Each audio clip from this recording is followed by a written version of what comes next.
We're back. We're back with Constructive Talks. The topic of the day is sleeping with a snake. And backed by popular demand is Mr. Wright, my dad.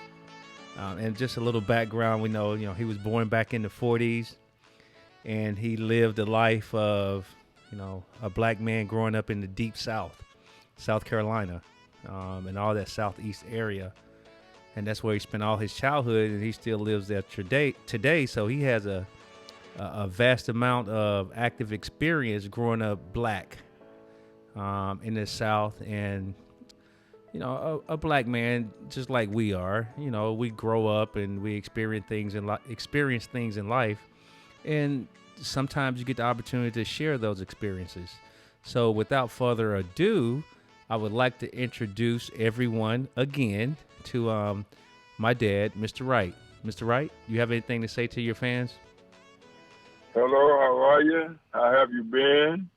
I've missed you. And I hope everybody smile from that one. And how are you, Mr. Wright, yourself? I'm doing fine, I'm definitely glad to be back on with you. You definitely always make my day when we have these conversations because I get some enlightenment, get a different perspective. Plus, I get to learn about the history that I was never taught in school firsthand from your experience, and that's always better than reading a book. So as we recap a little bit, Dad, there's some things that we discussed.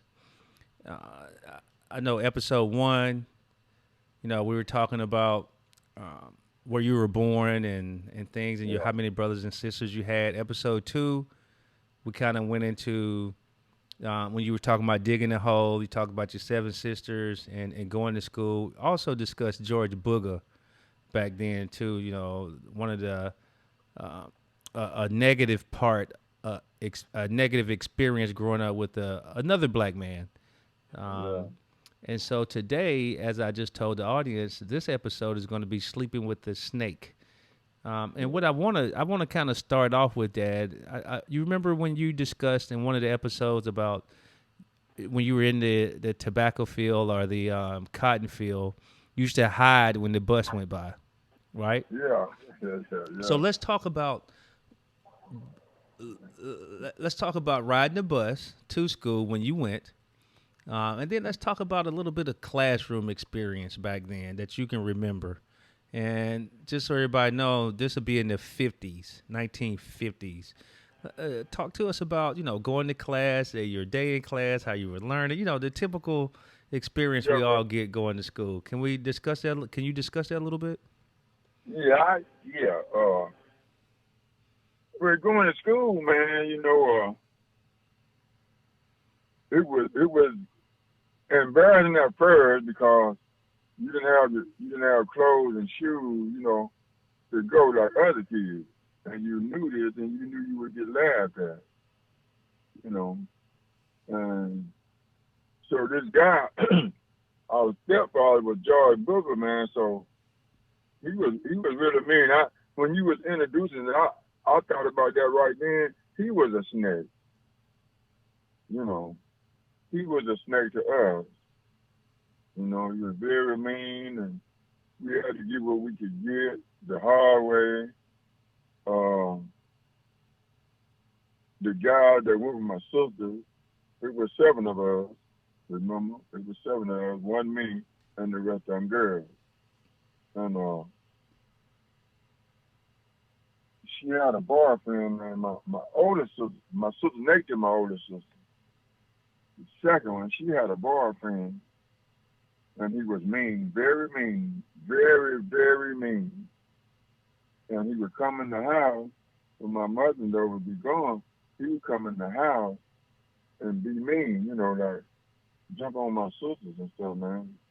Jump on and beat her up, and she'd be hollering and stuff. And I couldn't do nothing about it. I was too little, But it went on for a while. It went on a minute. And my other sister, my baby, my 2 sisters, my twin and my baby sister, my thing. I didn't have no other place to go when he came. So when he came, first of all, we know he's gonna be mean. Second of all, I knew I've seen a big snake back and forth out of the barn. The white man told me not to kill him because he ate rats, made rats stay away. You know, big boy. He wasn't no little now. He was big. He was so huge until I was afraid of him, really. You know, but anyway, every time he come on the weekend, oh boy, be cussing and raising sand and knocking over stuff in the house. And so I would just think my sister and my little one said, come on, let's go. Come on, I know a place we can go. And we went up there in his barn, man. Up there in the white man barn, he had it from our house to him, his house, between that little distance. So we would go down and sleep in that hay, and I knew it was a big snake up in there, man. But I always remember my mother told me that God would fix it. So I'm thinking like, well, he can't bother us then, you know. So, but we did it. I hear my sister from the guy like that, man. There's some years and stuff, and everybody got grown and kind of grew up. And I think back like snakes and like the other day, what really made me think about this was it was a little girl sitting on the toilet, and her mother went to pick her up off the toilet, and guess what? A big python had a hold to her, you know. And when she lifted her little girl, they started screaming and stuff. They said the snake went back down in the sewers, you know, the pipes or whatever. But now, sleeping with a snake, that could be women, whatever, whoever. You understand? What's gonna be, you can pray till you turn blue. It's gonna be, it ain't gonna change, it's gonna happen. But I'm grateful for what I got. I'm grateful for you, Mr. Rice. I didn't get that kind of education, but God gave me real good sense. And sometimes I get to thinking about like last night, everybody's out here. I got to thinking about you. I said, let me call Mr. Rice and see what he's doing. I tried to call you a couple of times. It made me think when you didn't answer the phone. The times I didn't answer. You know, I didn't answer because I couldn't. You know what I'm saying? I've always thought about you. I always remember the song that I told you about. And if you come up when I come up, I have to hide in the fields, in the cornfield when the school bus go by. It was embarrassing. You know, it took me years till they come out and start talking forward about this because it was too embarrassing. People just can't comprehend that how I've come up, you know, live on watermelons and stuff like that, man, in the fields and stuff, you know, even go to sleep and be happy, you know, and when I see young people disregarding their mother and father, lay up on people and don't want to do this. Now listen now, your enemy, that snake, it could be one of your, it could be your bloods, it could be one of yours, you know. You smile in your face and grin behind your back. Something bad happened to you, you know. But all that is gone. It's a new everything. It's a new everything. Things have really changed. And I'm proud to be the one that I can still sit here today and say I went through those changes. That would make me the man I am. That's what I teach my kids, to be the man that I am. You know. And you're definitely a wonderful man. So let me say that.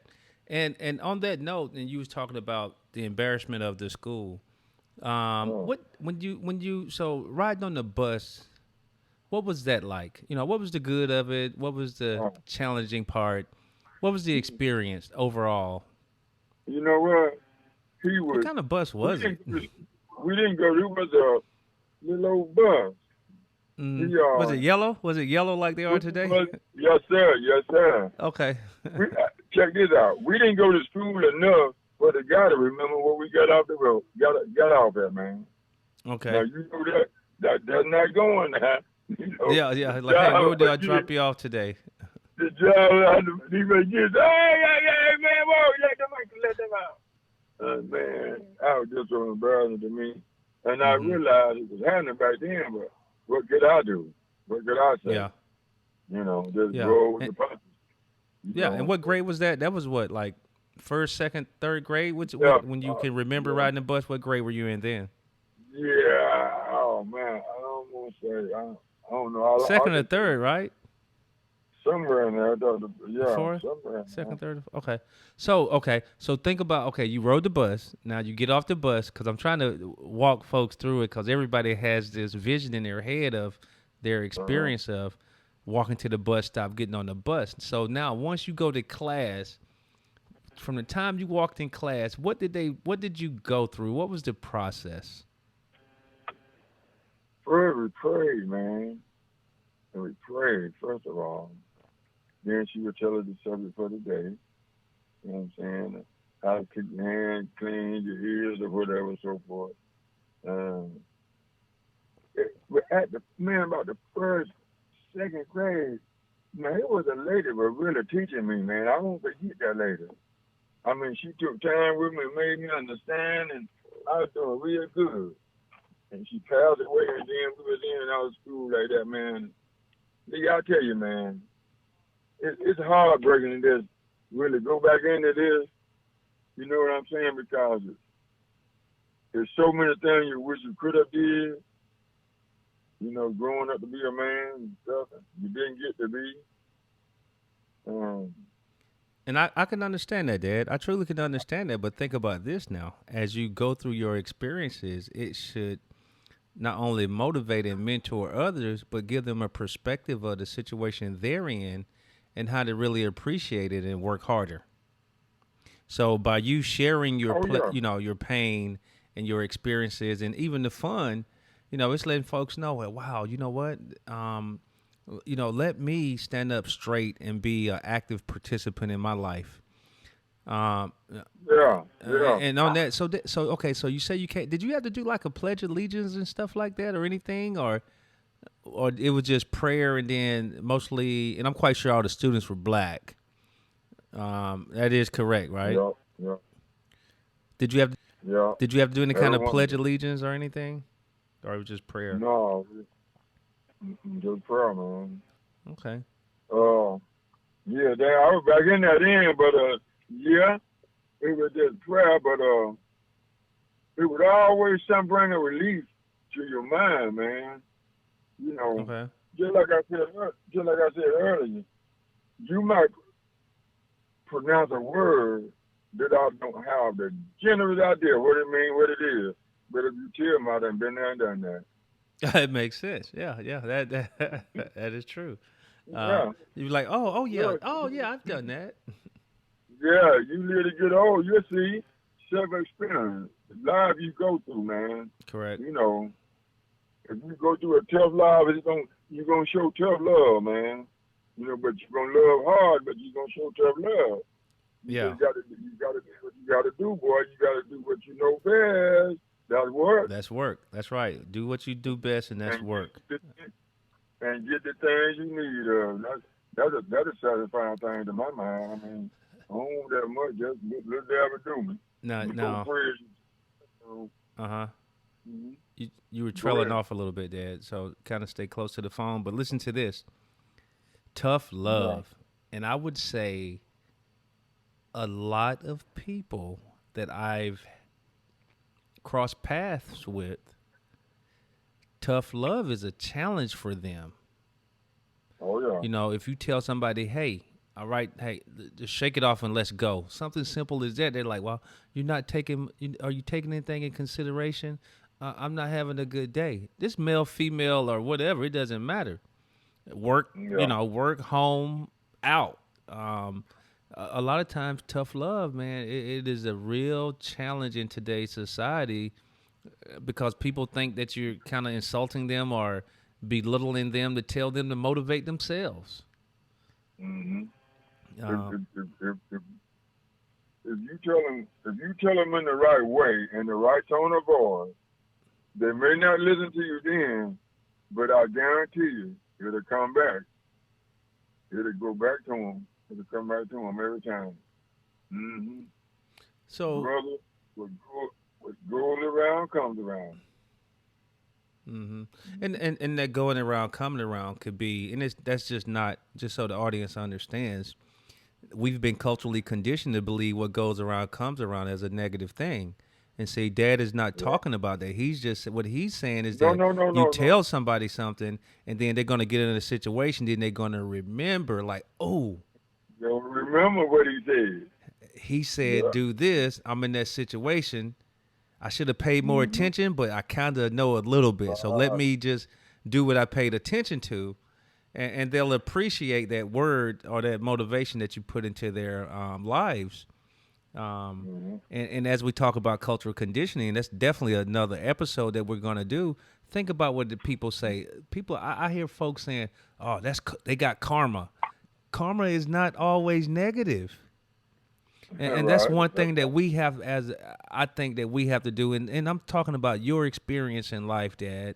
right. Now, negative is get out there and pick 200 pounds of cotton or get beat. That's negative. You see what I'm Yeah, saying? yeah, And yeah. if you don't do that, you're gonna get it. That's not karma. Boy, you ain't That's not goes around, come around. That's just flat out negative.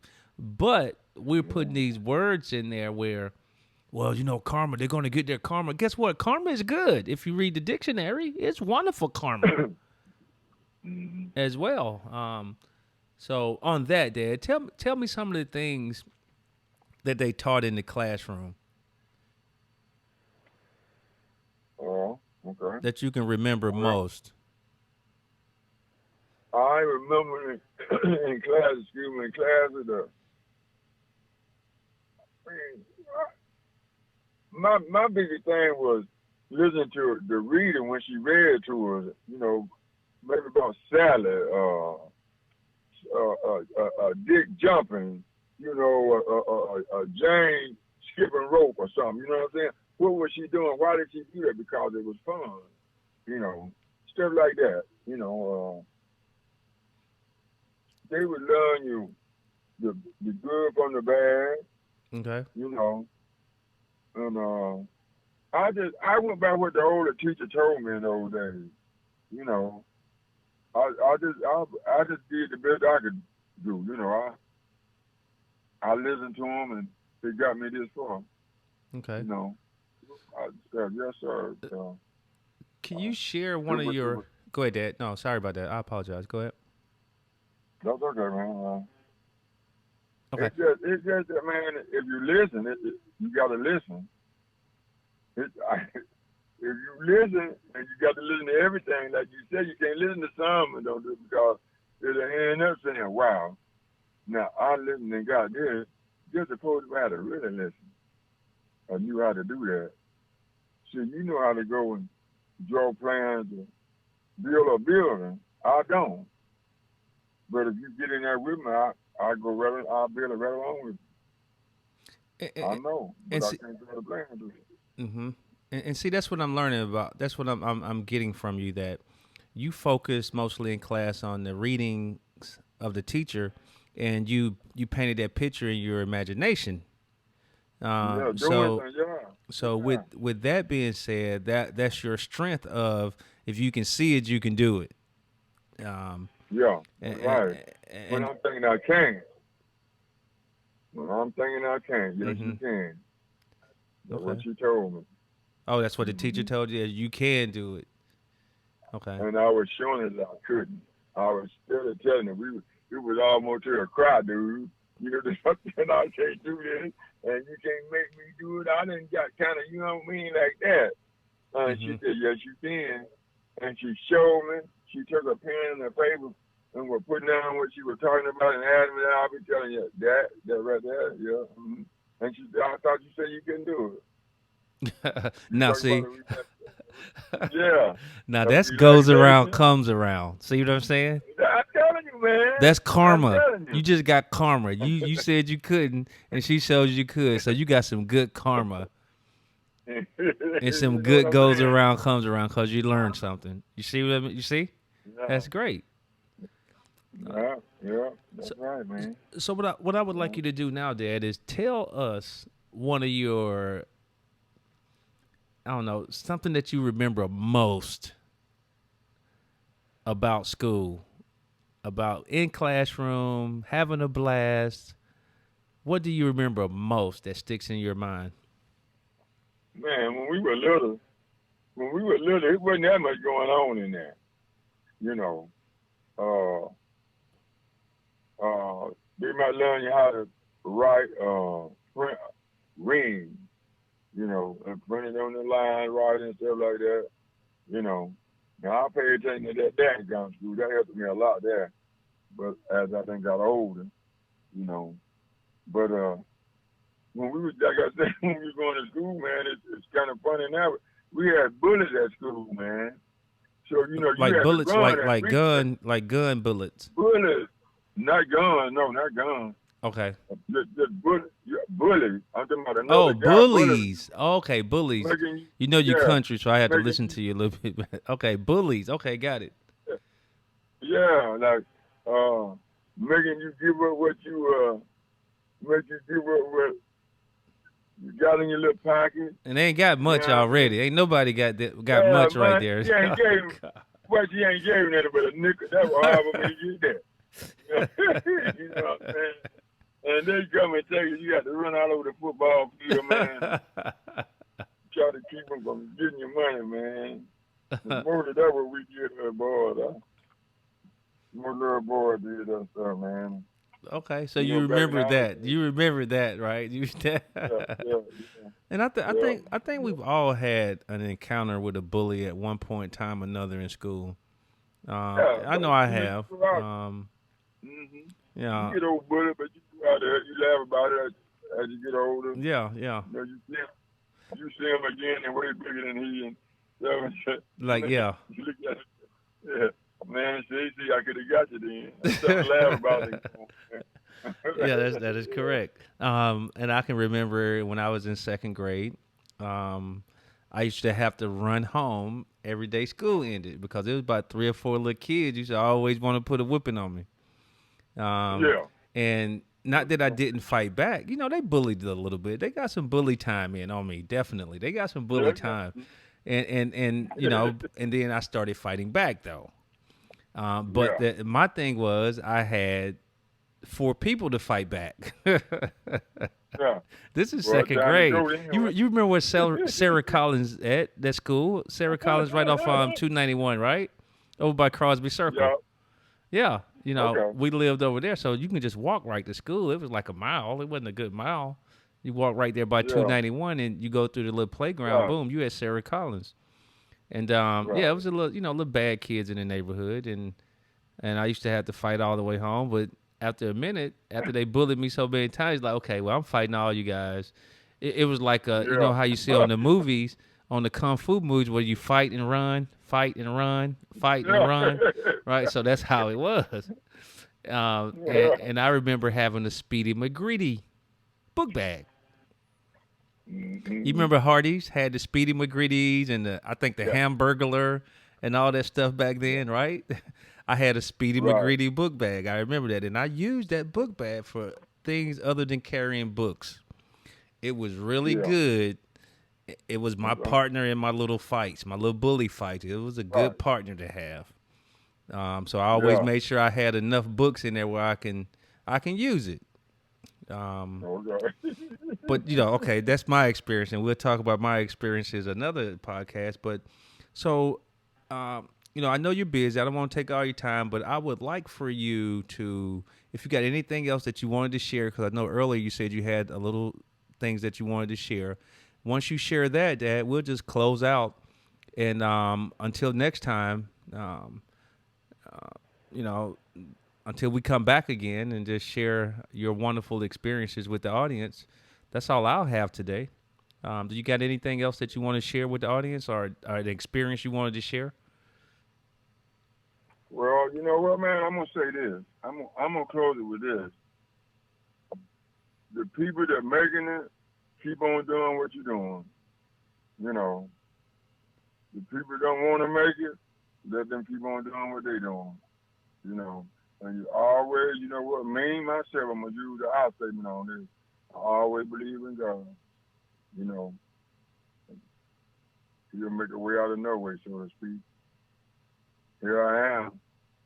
Sometimes we need to get to meet, you know, some of you guys or something.